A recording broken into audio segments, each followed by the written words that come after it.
Buen día, la técnica que nos correspondió es colorimetría. Esta exposición está dada por Lauro Rosso, Camilo Ramírez y quienes habla Diana Pinzón. Inicialmente, pues en cuanto al índice de contenidos, vamos a hablar un poco de la instrumentación de los equipos, ventajas y desventajas de la técnica, realizaremos un comparativo con otras técnicas, hablaremos un poco de las aplicaciones en el campo farmacéutico y mostraremos la aplicación de esta técnica mediante un artículo científico. Finalmente, pues realizaremos una evaluación. Entonces, pues digamos que ya hablando un poco de la técnica, esta técnica se utiliza para determinar la concentración de un analito en una solución mediante la medición de la corriente eléctrica que fluye a través de una celda electroquímica. Si bien, como vemos a mano derecha, podemos observar el diagrama de una celda electroquímica muy utilizada para esta técnica y consta de 3 electrodos. Un electrodo de trabajo y un electrodo auxiliar, que es el electrodo número 2. Estos están conectados mediante una batería que tiene como objetivo medir las corrientes eléctricas. Más sin embargo, es necesario un tercer electrodo, que es el electrodo de referencia, y este se utiliza para poder tener un seguimiento del potencial del electrodo del trabajo y de esta manera poder conocer la variación del potencial para el electrodo auxiliar. Digamos que en este caso o en esta técnica lo que sucede es que el analito ya pues, se puede oxidar o se puede reducir en la superficie de los electrodos de trabajo y lo que genera es una corriente eléctrica. La magnitud de esta corriente eléctrica es proporcional a la concentración del analito. Hay de dos tipos, puede ser potenciostática o amperostática. Cuando hablamos de potenciostática, se dice que se mantiene un potencial eléctrico constante entre los dos electrodos. ¿Esto qué significa? Que se aplica un voltaje fijo entre el electrodo de trabajo y el electrodo de referencia, mientras que se mide la corriente que fluye entre ellos. Mientras que cuando hablamos de amperostática es que se aplica una corriente eléctrica constante entre los dos electrodos y se mide el potencial resultante. Bueno, ya hablando un poco sobre la instrumentación, inicialmente pues tiene una fuente de alimentación que es aquella que proporciona un voltaje constante a la celda electroquímica, ya sea un potencial constante o una corriente constante dependiendo del tipo de colorimetría. Es necesario pues tener una celda electroquímica que cuente con electrodos de trabajo de referencia, así como un potenciómetro, el cual pues se utiliza para medir el potencial entre el electrodo de trabajo y el electrodo de referencia, un amplificador de corriente, que es aquel que amplifica la señal de corriente generada durante la medición de su detección, y pues finalmente pues un registrador, que es aquel que registra la corriente dada en función del tiempo.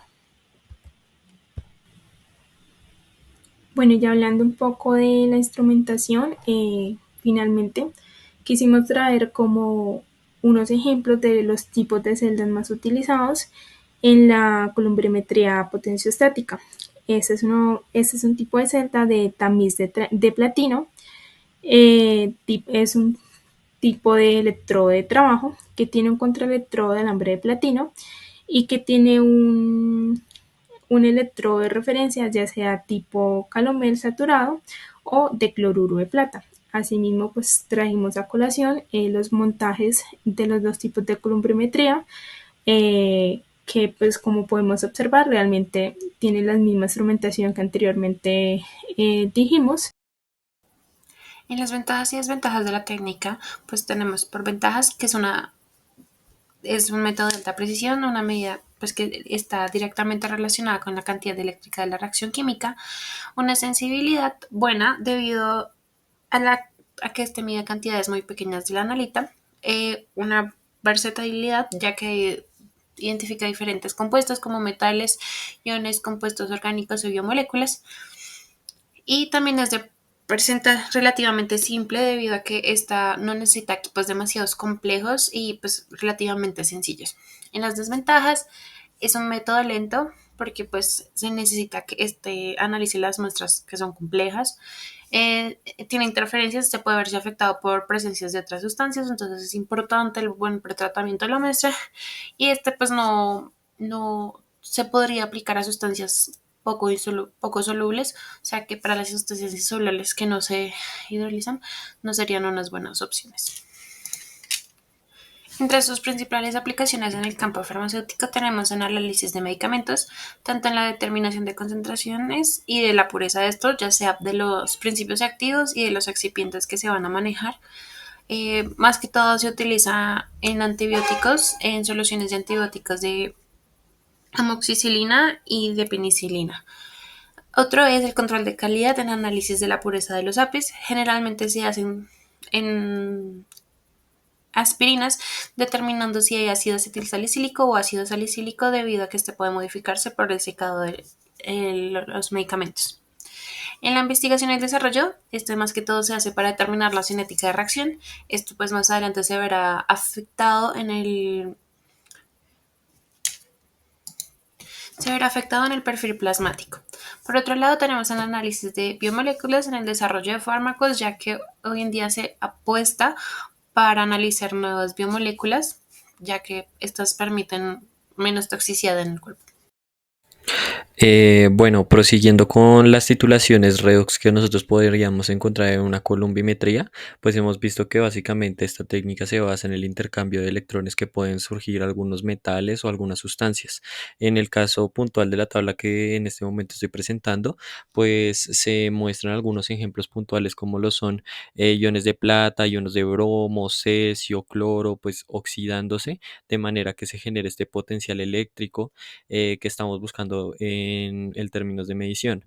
Entre las formas de medición de la columbimetría, pues esto va a depender del tipo de reacción que estemos utilizando el sistema, el método de detección que estemos utilizando, porque pues algunas columbimetrías que nosotros encontramos, algunas veíamos que su punto final los llegaban a hacer hasta con el precipitado que llegaba a dar la formación tras la reducción oxidación del metal o de la sustancia. En color, algunos utilizaban almidón con la reducción de yodo, entonces daba una solución coloreada o descoloreada dependiendo del tipo de reacción que estuvieran llevando a cabo, o con picos de detección que ya son como las más utilizadas o más usuales de encontrar.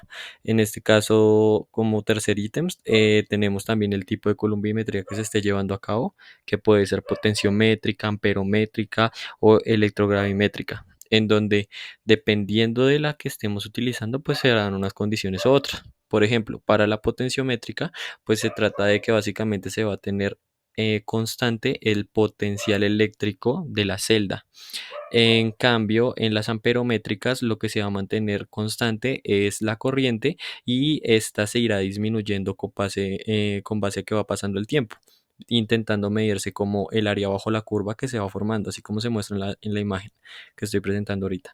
Y la electrogravimétrica ya sería más otra técnica tirando a el pesaje, que es como lo que vimos en clase, que algunas reacciones redox podrían llegar a incluso llegarme a precipitar el metal o alguna otra sustancia, entonces yo puedo llegar a pesar lo que se me genera en el electrodo, de tal manera que puedo llegar a cuantificar la cantidad de sustancia que hay presente. En este caso también mostramos aquí algunas titulaciones como columbimétricas más representativas que podemos encontrar. Esto haciendo énfasis en que básicamente en donde haya un intercambio electrónico se pueden llegar a dar algunas que son tipo ácido-base, hay algunas que son complejométricas o las más utilizadas o más usuales que son las en términos de reducción, y como los iones que se pueden llegar a interaccionar pues se muestran en la tabla. Ya yendo más en materia al artículo que nosotros nos correspondió, es básicamente la determinación de fosfatos en agua por medio de una columbimetría de flujo. En este caso, pues como lo dice el apartado, hay una reducción de iones de molibdeno en la solución para formar un complejo hexavalente con los fosfatos. Al terminarse los fosfatos se detecta la presencia de iones reducidos de molibdeno. Es lo que decíamos en este caso, se está manteniendo el potencial eléctrico constante y lo que se detectan son esos picos cuando ya no existe la presencia de fosfatos en la solución y solo tenemos el molibdeno. Entonces ahí solo estaban evaluando como a qué corriente era mejor esa detección de los picos y pues son los que se muestran en la imagen. Y al comparar esta técnica con otros métodos de cuantificación, pues encontramos que en este caso para los métodos que utilizan, pues en este caso electrodos o electricidad, encontramos que la columbimetría es bastante curiosa porque pues o sea, es muy centrada en todo lo que tiene que ver con la ley, con la con las leyes de Faraday. Adicionalmente, podemos llegar a detectar analitos de modo que tengamos bajas concentraciones de muestra en la solución, ahí se dan los límites. Y adicionalmente, en la última casilla podemos encontrar que es una de las técnicas más precisas de las que pues se está comparando en comparación a voltarometría, a eh, a algunas conductimetrías. Entonces, dependiendo de la técnica, pues encontraremos sus fallas, pero esta es una de las más precisas. Y listo, muchas gracias.